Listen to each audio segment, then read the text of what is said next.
Welcome children. आज की worksheet number 35 गति। आज इस वर्कशीट में हम वेग और त्वरण के बारे में जानेंगे। वेग क्या होता है बच्चों? किसी वस्तु की एक निश्चित दिशा की में चाल उसका वेग कहलाती है। वेग मतलब किसी वस्तु की निश्चित दिशा में चाल। आपने पिछली वर्कशीट में चाल के बारे में पढ़ा था। इकाई समय में तय की गई दूरी को हम चाल कहते हैं और किसी वस्तु की एक निश्चित दिशा में चाल को हम वेग कहते हैं। वेग को हम v से रिप्रेजेंट करते हैं, निरूपित करते हैं। और वेग का फॉर्मूला क्या होता है बच्चों? वेग बराबर विस्थापन बटे में समय। तो विस्थापन को अगर हम समय से डिवाइड कर दें तो वेग निकल आता है। यह वस्तु की चाल ही नहीं अपितु उसकी दिशा का भी ज्ञान देती है। वेग से हमें चाल के साथ साथ वस्तु की दिशा का भी ज्ञान होता है, किस दिशा में वस्तु जा रही है। यह एक सदिश राशि है। सदिश यानी दिशा सहित, अर्थात दिशा का ज्ञान देने वाली राशि, जिसका परिमाण चाल और दिशा के परिवर्तन के साथ बदल जाता है। SI मात्रक क्या होता है इसका? मीटर पर सेकंड। यह शून्य भी हो सकती है। जब एक वस्तु सरल रेखा में बदलती हुई चाल या वेग के साथ गति कर रही है तो हम उसकी गति की दर का परिमाण औसत वेग से ज्ञात कर सकते हैं। औसत वेग मीन्स, औसत वेग का मतलब है अगर कोई वस्तु सरल रेखा में चाल बदलती हुई या वेग बदलती हुई गति कर रही है तो हम उसकी गति का परिमाण कैसे निकालेंगे? औसत चाल के रूप में निकालेंगे।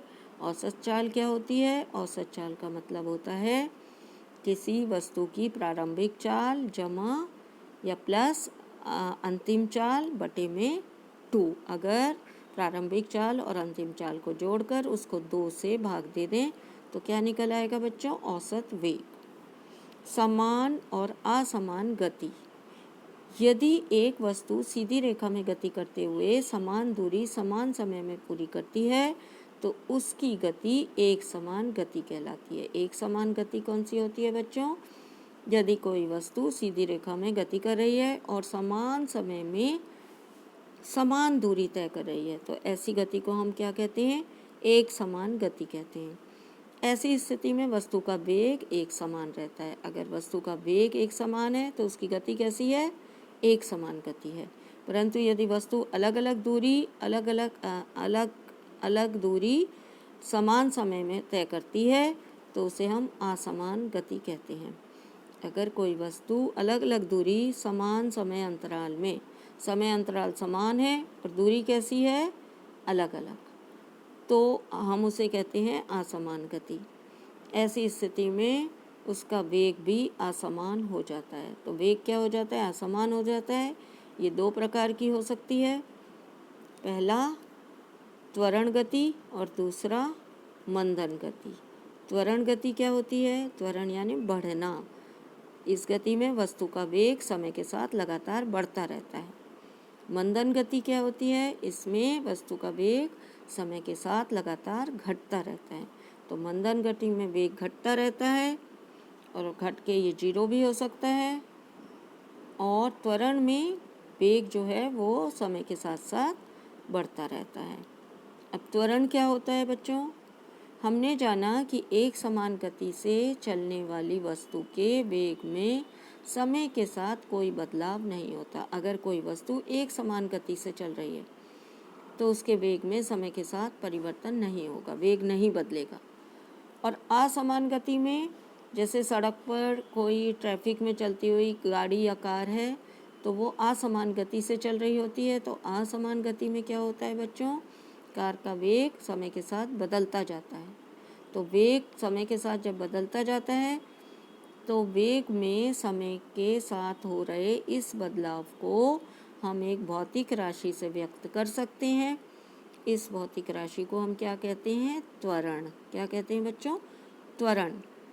इसे हम a द्वारा निरूपित करते हैं या व्यक्त करते हैं। स्मॉल a से हम त्वरण को व्यक्त करते हैं। त्वरण क्या होता है? किसी वस्तु के प्रति इकाई समय में वेग परिवर्तन की माप को त्वरण कहते हैं और वेग परिवर्तन की दर को त्वरण कहते हैं।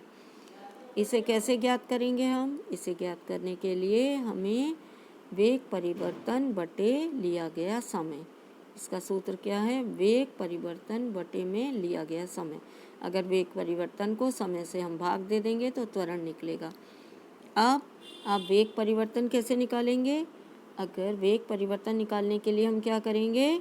अंतिम वेग में से प्रारंभिक वेग को माइनस कर देंगे। तो त्वरण बराबर अंतिम वेग माइनस आरंभिक वेग बटे में लिया गया समय। इससे हम क्या निकाल देंगे? त्वरण। तो फॉर्मूला क्या बनेगा इसका? A is equal to V minus U upon T. V क्या है? वी क्या है तुम्हारा? अंतिम वेग। और यू क्या है बच्चों? यू मीन्स आरंभिक वेग। तो v minus U upon T equal to a, वो त्वरण निकलेगा। और इसका मात्रक क्या होता है? ऐसा ही मात्रक होता है मीटर पर सेकेंड स्क्वायर। अब यहाँ पर आपको 3 ग्राफ दिए गए हैं। उन 3 ग्राफ में क्या दर्शाया गया है? किसी वस्तु के त्वरण को हम वेग समय ग्राफ से निरूपित कर सकते हैं। वेग समय ग्राफ, यहाँ पर आपको वेग दिया गया है और नीचे क्या दिया गया है? समय। तो वेग समय ग्राफ से हम किसको निरूपित करते हैं? त्वरण को।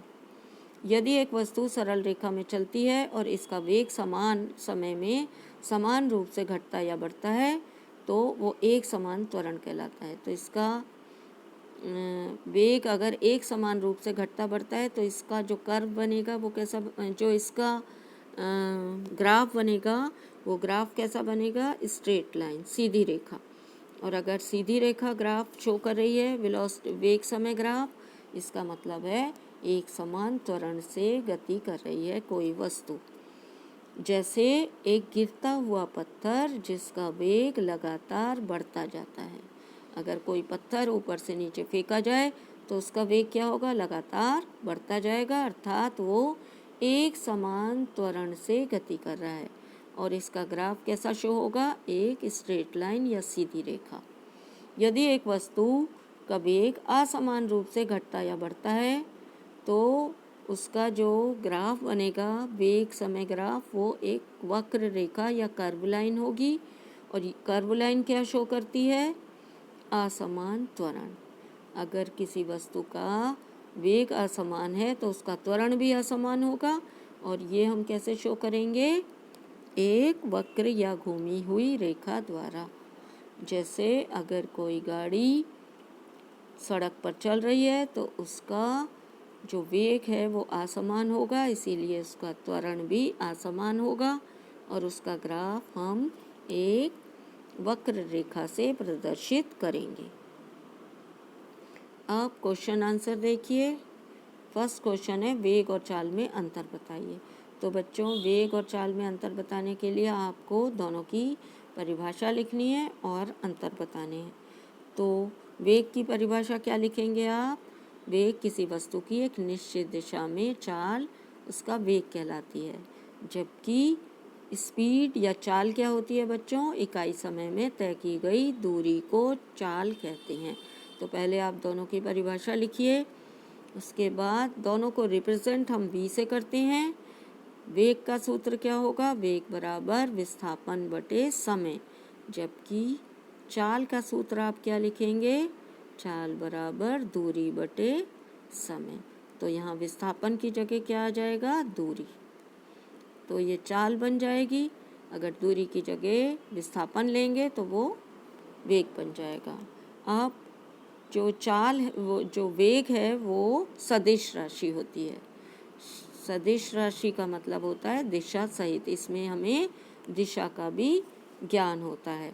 जबकि चाल जो है वो अदिश राशि होती है, इसका दिशा से कोई लेना देना नहीं होता। तो एक अंतर आपको लिखना है, वेग सदिश राशि है, चाल अदिश राशि है।